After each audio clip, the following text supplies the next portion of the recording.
Good morning and welcome back to my channel. I am Ash. I read over 62 books, which was my reading goal for the year. I wanted to give myself a little bit of a lower goal, which 62 books is not a low goal, but I knew how fast I read when I first started this challenge, so I wanted to make sure that I challenged myself a little bit.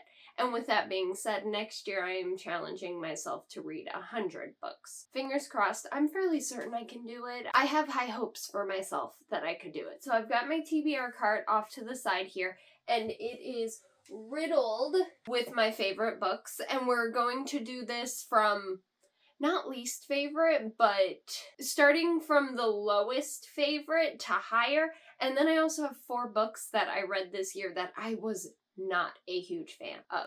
And it's not to say that they were bad books, they just weren't my cup of tea for multiple reasons. So I figured at the end of the video I'd share that with y'all too. Without further ado, let's get right into this.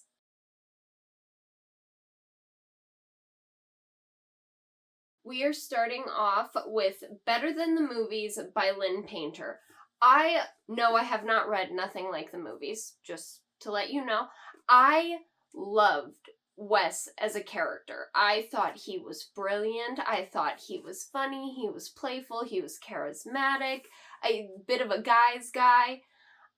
I loved this book. I loved that because she held her mom so near and dear to her that she traveled with that throughout the entire book. I loved it's kind of an enemies to lovers, also friends out of the friend zone kind of thing, and it was top tier for me. I loved it. I also don't remember all of the ratings offhand, so I'm not going to list the ratings. I loved this book, though. I thought it was fantastic. It was so cute getting to read about a little high school romance. It's adorable. I would highly recommend this book. If you're looking for a casual read, I think I finished this one maybe in 2 days.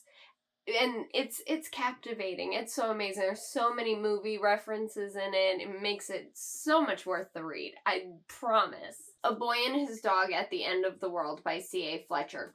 I had a feeling that the ending of this book was how it was going to play out, and it took me by surprise. It was amazing. I got this book strictly because of the title, A Boy and His Dog at the End of the World. And I didn't even think that the boy was the main focus. It's nuts. It's absolutely nuts. So, if you like post-apocalyptic, kind of dystopian era books with a touch of a dog, I can tell you my fiance, when I picked that up at the bookstore, said, you're gonna read that, and if something happens to that dog, you're gonna bawl your eyes out. And I still was like, I know, and I'm gonna cry, and I will live through that. So, highly, highly recommend this book. I mean, I can stop saying that, because let's be honest, I highly recommend all of the books that I'm listing here, but this one was captivating. It had me on the edge of my seat. It is... I wouldn't even say it's that long. Is it long? No. No, it's like 370 some pages. It's not long at all. I think it's great. This book was not certain if I was going to like it because I am not the biggest fantasy reader. It's The Spell Shop by Sarah Beth Durst. This book I picked up because I absolutely love that cover. Like, that is so stunning.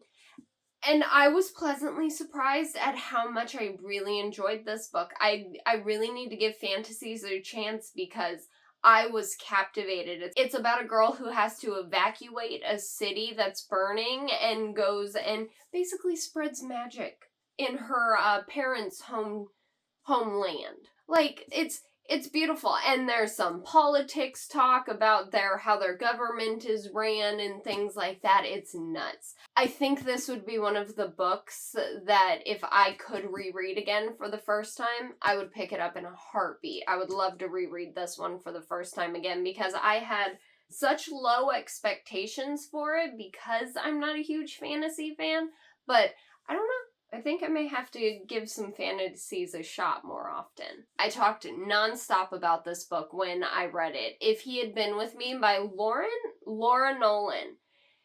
Oh, the second one to me is too quick for me to enjoy, if that makes sense. The story goes by way too quickly, but the buildup of their relationship and the years it takes them just to get to a good point, and then it all comes crashing down around them.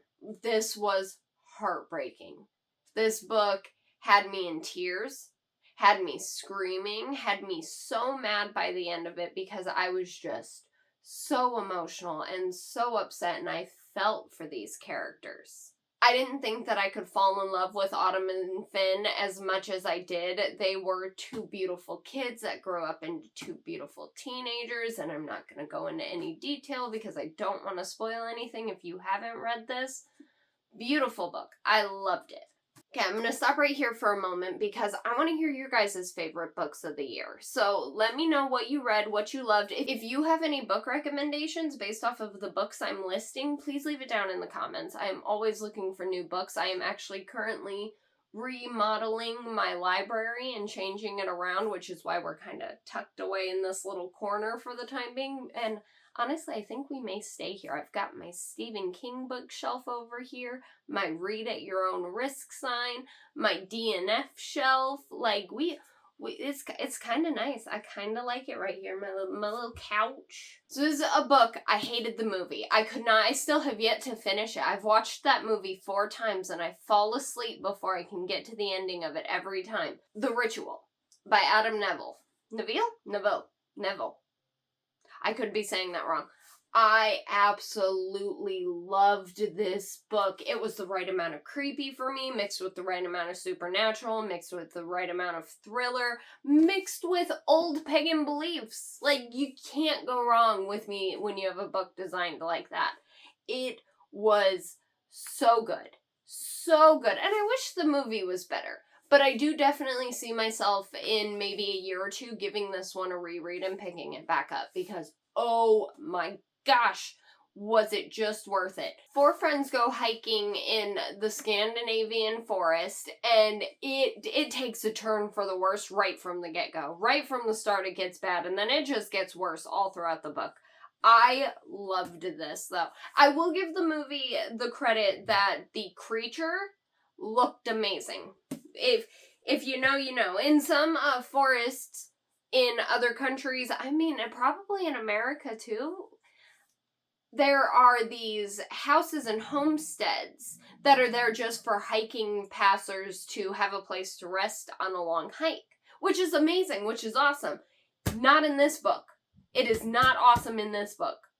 But I would actually love to go to some of those homesteads. That sounds really amazing. Like it could be like I read books for a week in a homestead. That would be amazing. That would be so much fun. I would honestly just want to read books there. I wouldn't even want to finish the hike. If I could be dropped in, no, I would hike. I would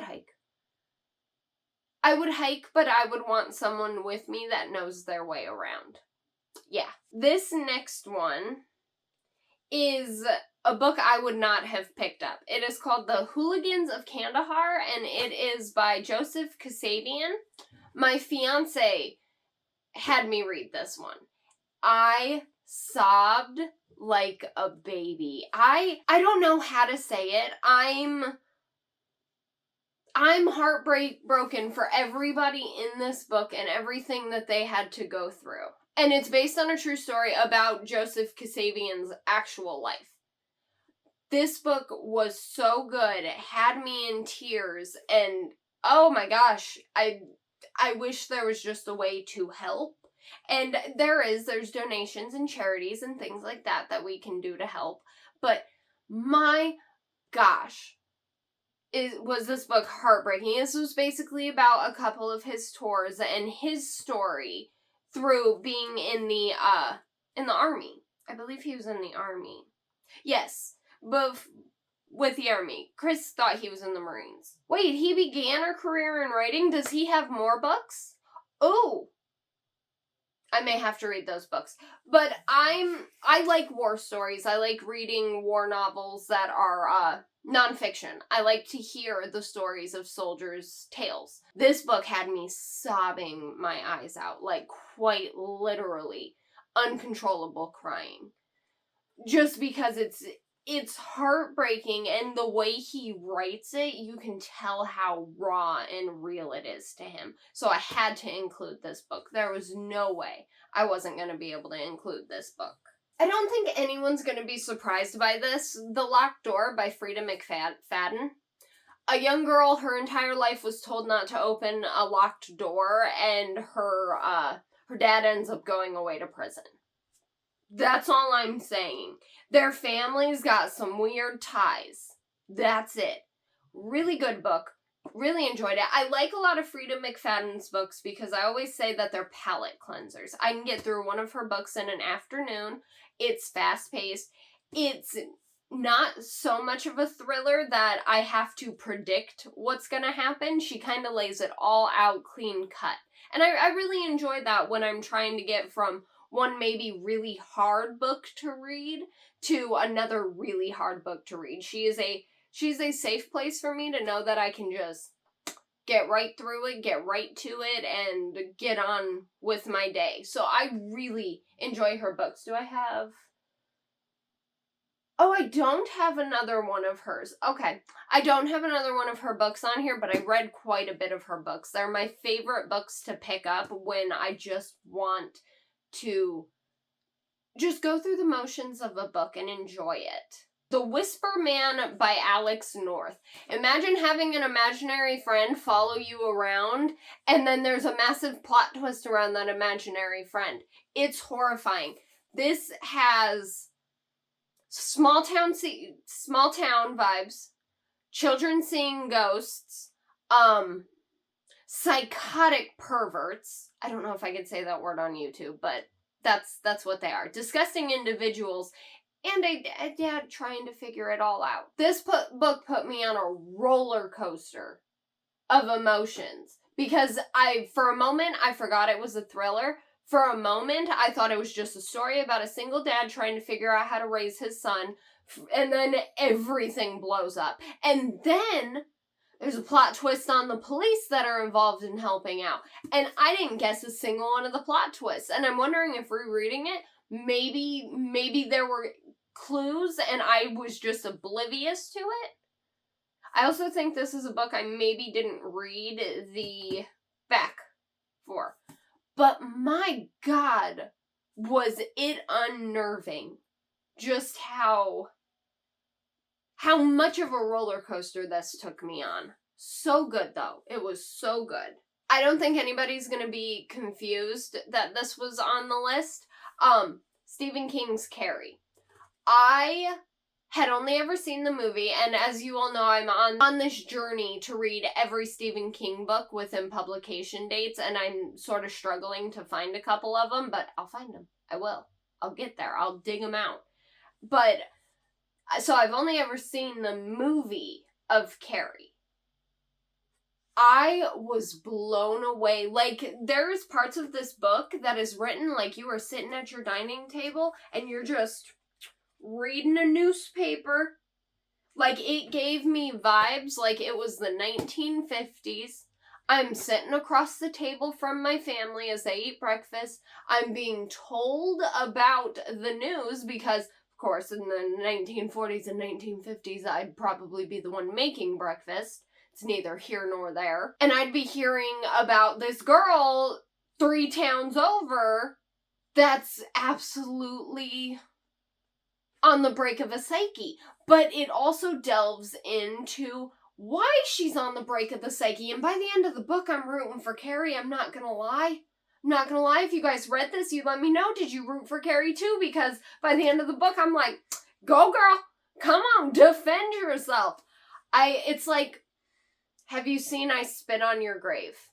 It is dark. It is twisted. It is disgusting. But you're still rooting for her. I know 2 wrongs don't make a right, but the people in this book had no reason to be the way be that the way they were. Be the way they were to a young girl. And her mother, do not get me started on that woman. Oh my god.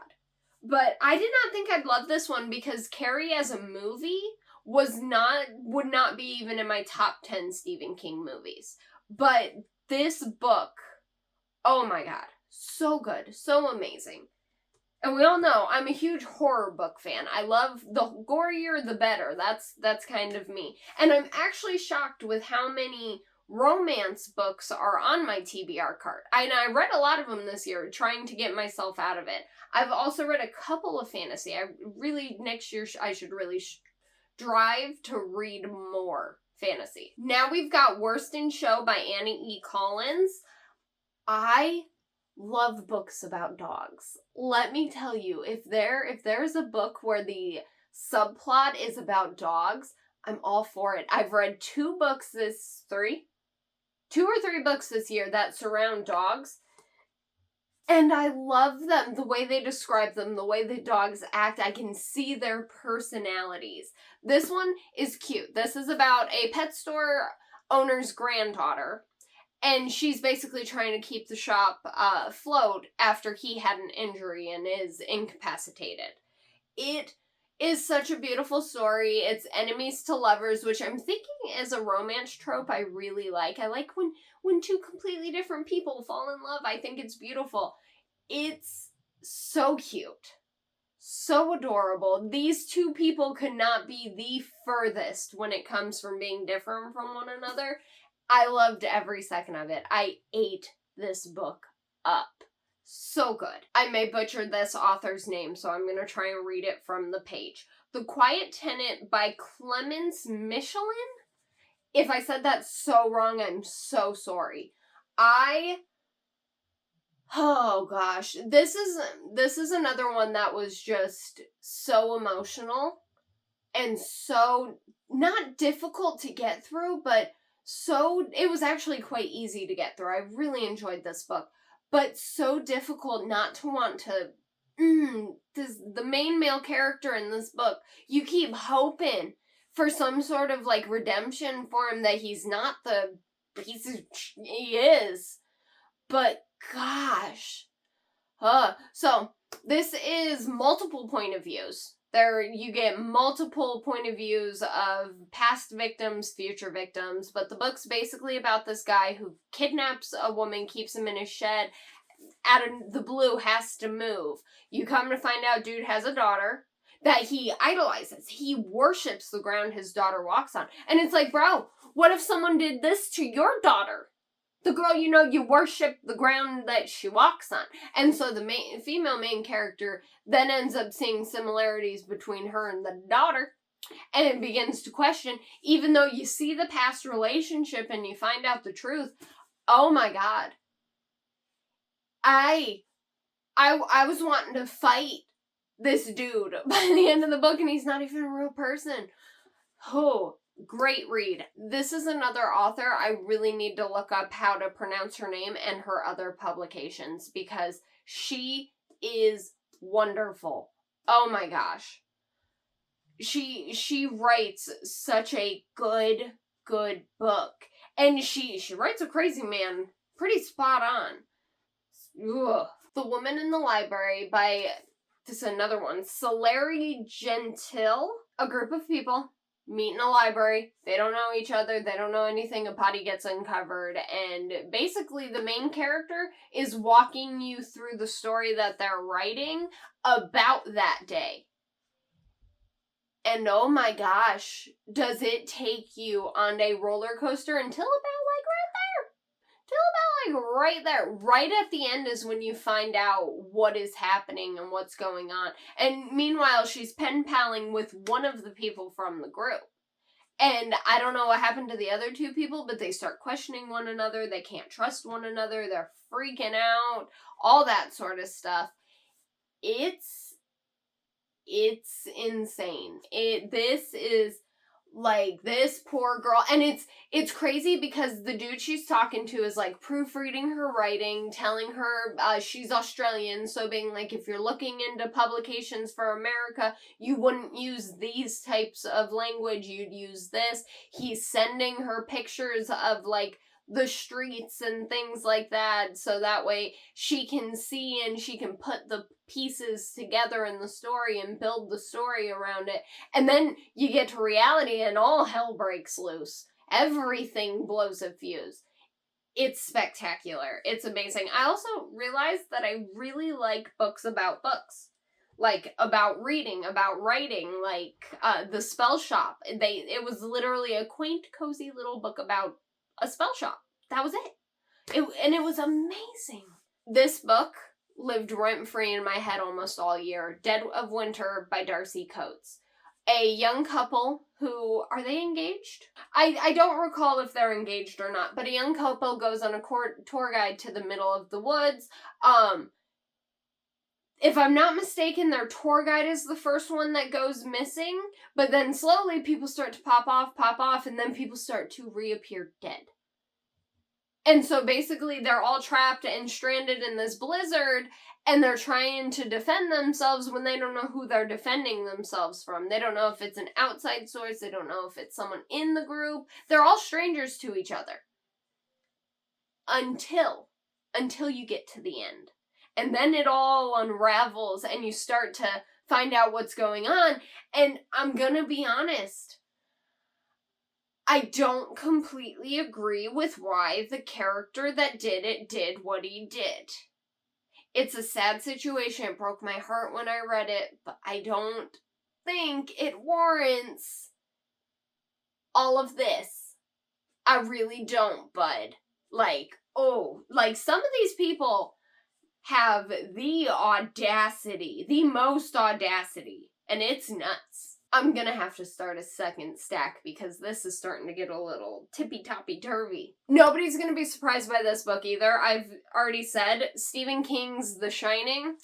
I love The Shining. I love the movie. I had a feeling that the book was going to make me hate the movie because it is my favorite horror movie, and it didn't. It didn't. I can appreciate both and have a love for both. This book, though, is going to be a reread for me, probably every year. I loved it, the way that it explains. I still have to read Dr. Sleep. I haven't read Dr. Sleep because I'm following the publication dates. I was blown away by just how much I could see Jack Nicholson in my head. And him, the bathtub scene, I can just talk about the movie ones, and the hallway, like, I think it's Stanley Kubrick, who directed. It was like Stephen King was like, read my book, and Stanley was like, I got you. It felt so close. Of course, there were things that were left out. Also, this crap. Hang on, I don't know if you can see it. The pages go upside down. Like, that's crazy. It was so cool. It was so amazing. I couldn't believe it. But the gentleman that tells Danny about the Shine, I can't remember his name from the book. It irked me that the movie did not have as much of him in it as I would have liked. He ended up being my favorite character, but he was my favorite character in the movies too. And I'm not gonna lie, everybody's downward spiral had me feeling so bad for them. Like Wendy crumpling over her worry over her son, Danny struggling with the fact that he has the Shine, and poor Jack literally just crumbling with his anxiety, with his insecurities, with his fear of not being good enough. It's heartbreaking. In reality, when you read the book, it is a sad book about a family's slow decline into madness. And it broke my heart every step of the way, and I loved every second of it. It was so good. We are now down to our last 5 books. I had such a hard time figuring out, I probably should have been like, these are my 20, or like, and did that. But every time I would be like, okay, no, that one, no, that one, no, that one. And I just grabbed books. And then when I had them on the cart, I was like, okay, I'm gonna sort them now. Because I wanted a least to most favorite. So we're gonna get into the top 5. And these are my, like, these, oh, I love these books so much. I love these books more than these. And that says something. Lisa Jewell, thank you. Because you are the reason that I even got back into reading. I hadn't read since I was a very young adult, probably like 19, 20, practically still a kid. The house we grew up in was so good. It is about a family. It's honestly about a family traversing as a family. And oh my God, there's so much tragedy, there's so much sadness, there's so much weirdness. The family's got some weird stuff going on in it, and they're all just trying to survive. I don't know any other way to say it, but they're trying to survive. Their mother has a major hoarding issue, and you get to see that kind of develop over time. They end up losing a brother at a very young age. Some weird fucking shit gets put out after you find out, and then everybody finds out the truth, and the dad, the decline that I had in my feelings towards their father from the beginning of the book to the end. Oh my gosh. I was so weirded out, so disappointed, and like, you're their dad.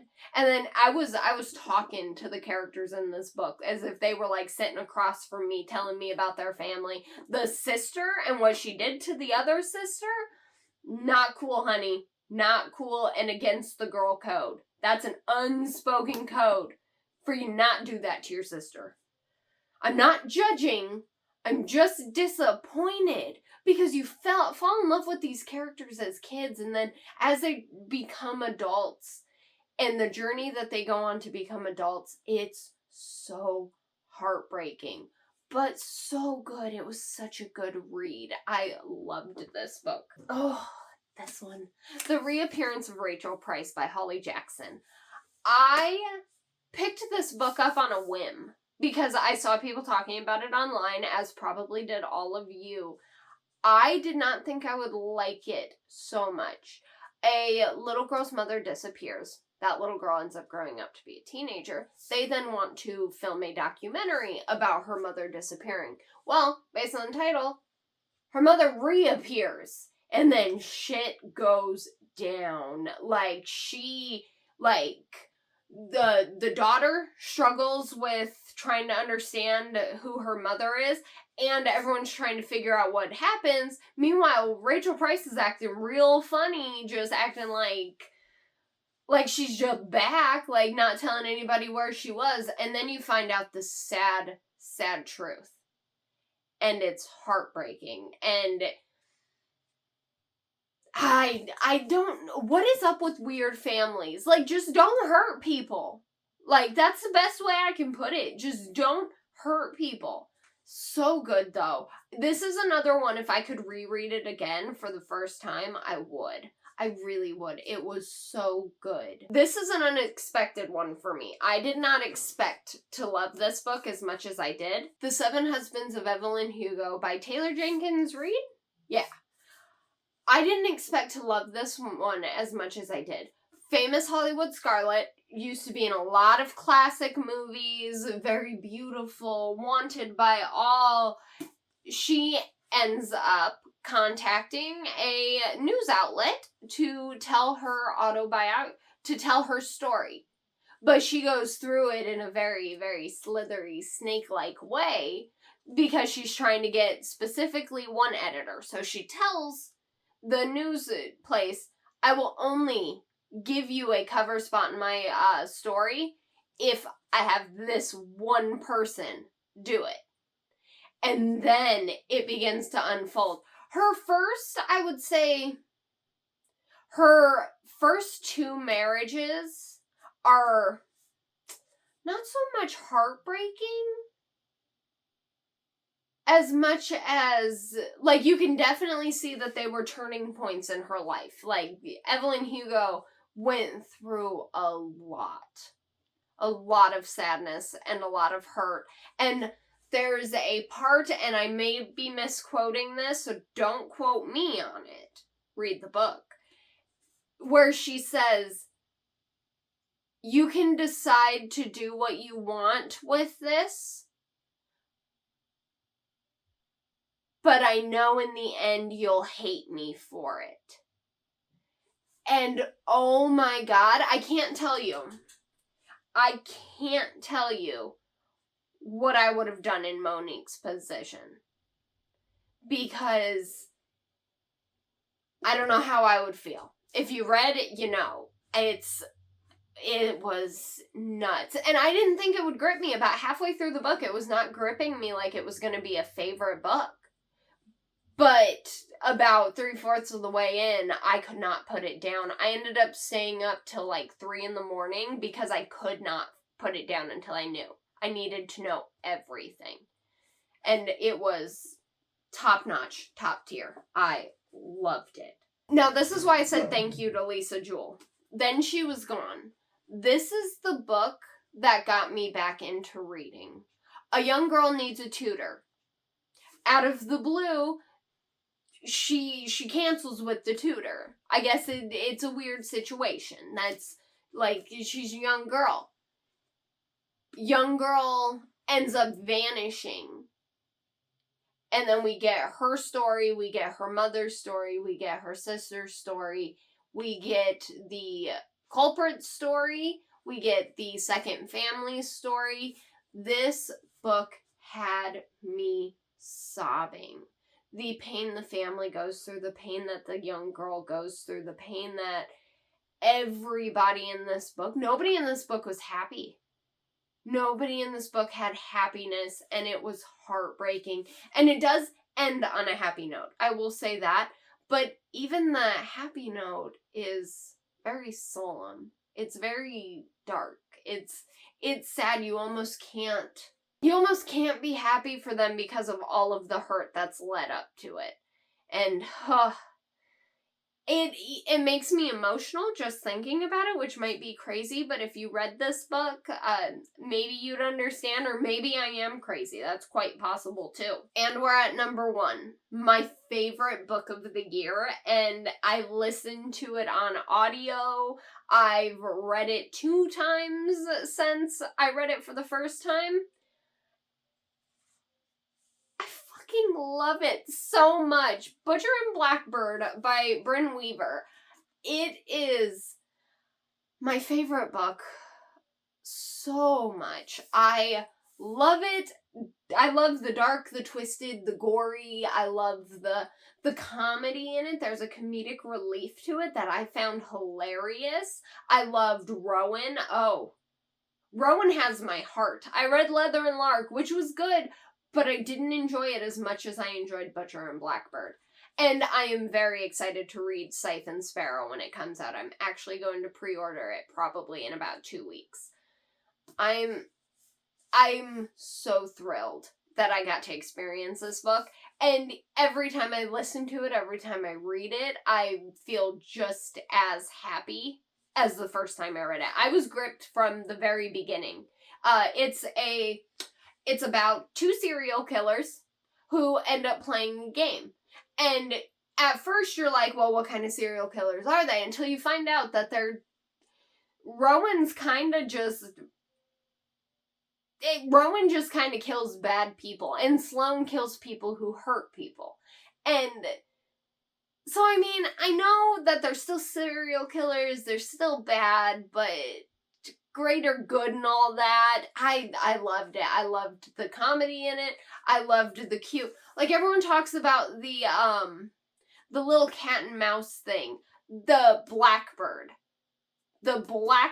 reference and the Butcher reference is top notch for me. I think that is so cute. I think it's so amazing. And it's just a book after my own heart. They basically play this game once a year where they go out and they are hunting somebody, and they have to figure out who it is based on the crimes that Rowan's brother Lachlan sends them. And it intensifies into more dangerous as the book goes on, and then you start to learn about their personal life, and like Sloane's relationship with her best friend Lark. You start to learn about Rowan's relationship with his brother Fionn and Lachlan. You start to learn about their life, and it was so good. So damn good. I couldn't recommend it enough. Alright, now I promised that I was going to go into books that I didn't enjoy. This is not to say that these were poorly written, or they were bad books, or there isn't an audience for it. That audience just isn't me. So take anything I say here with the most minuscule grain of salt, unless you've read the book. We are going to start with The Stack Fell Over. That's fine. We're going to start with Taming Seraphine by Gigi Stix. I have learned this year that I am not a dark romance girly. I don't, which is crazy, I know. But it is, like, Rowan didn't abuse Sloane. And to me, when I'm reading dark romance, that's what's going through my head. And I don't care one way or another. I just find that I kind of skim over spicy scenes. And so this book had like 7 pages of a spicy scene, and I'm like, it was just a lot for me. It's just not for me. It's not. It's just not my kind of book. Needless to say, though, if you loved it, I'm glad you got to experience it, and I'm glad you loved it. It's just not an Ashley book, and that's okay. Not every book's going to be. I don't know why I hated this one, but I, like, blood-curdling hated this one. And I just didn't enjoy it. I just didn't have fun with it. It took me so long to read it, and I really thought I would like it, but none of it seemed plausible, if that makes sense. And it's not like, I understand fantasy is not plausible. I just didn't believe the characters, if that makes sense. I didn't believe the stories. It just not for me. Just not. And then here's one I really wanted to like. Murder Trending by Gretchen McNeil. I wanted to like this book because I really enjoyed the concept. There's a place called Alcatraz 2.0, which is basically a prison, but it's televised on the media. And then you can, like, vote for characters, you can donate to them, you can give them things, you can become pen pals. I thought this was interesting. A girl gets charged with killing her stepsister, and she gets thrown into this place, and they start to get called, like, the Death Row Breakfast Club, her and her little group. But they're trying to find ways to get out. And I just wasn't all that interested in it. It did not keep my attention, and I wanted it to. I put myself through the entire book. I read the whole thing because I wanted to enjoy it, and I just couldn't. I just couldn't get into it. This next book absolutely disgusted me, like had my stomach turning, disgusted me. Credence by Penelope Douglas. Cat, Don't Kill Me. I'm so sorry. I couldn't, dear. I couldn't.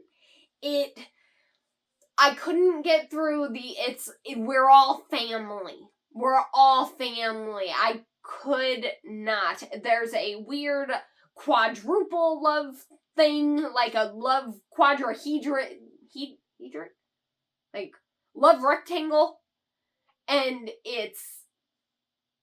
there's age gap, there's your family,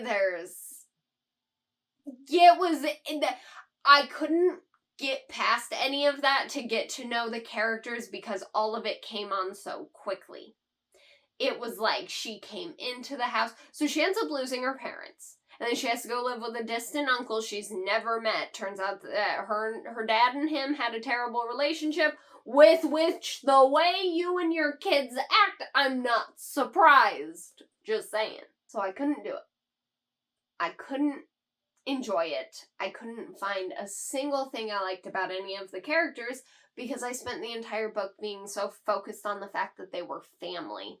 And I'm sorry, Kat, I couldn't do it. I couldn't do it. I read the book, but I could not find something that I loved about it. I couldn't do it. It just wasn't for me. So these are my favorite books. You also got a couple I wasn't a fan of this year. If there are any videos you'd like to see, if you have any book recommendations for me, if you want any book recommendations, I'm not that great of a reader to read widespread things, so you may have to give me a few years to be able to recommend you something. Got any questions, anything you guys want to chat about, you let me know. Let me know down in the comments. I love to have conversations.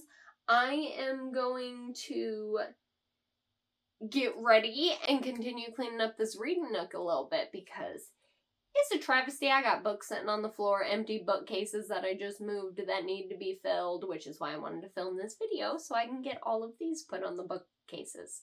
So thank you all so much for watching. I hope you enjoyed this video. If you did, give it a thumbs up, give it a subscribe, hang out with me for a little bit. That would be really cool. Hopefully in the new year, I will have a better upload schedule. These last 3 months have been atrocious, and I just would very much like a break. So hopefully first of the year, I can get right back into the swing of recording and have regular uploads for you guys.